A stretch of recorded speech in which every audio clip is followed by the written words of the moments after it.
Hello, magandang araw sa lahat. Ito na nga pala yung garlic na pinaugat natin.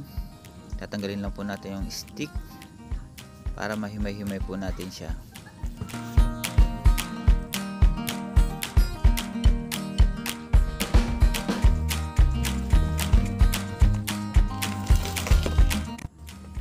Ito na nga po pala yung lupa na gagamitin natin. Complete na po siya.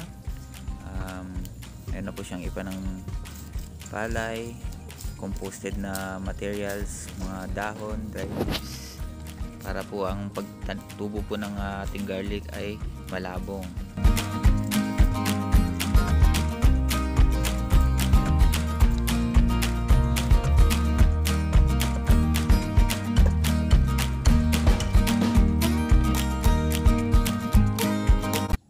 Ayan na po, imayin na po natin yung garlic. Dahan-dahan lang po para yung ugat po niya ay hindi po maputol.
Ayan po, naitanim na po natin siya.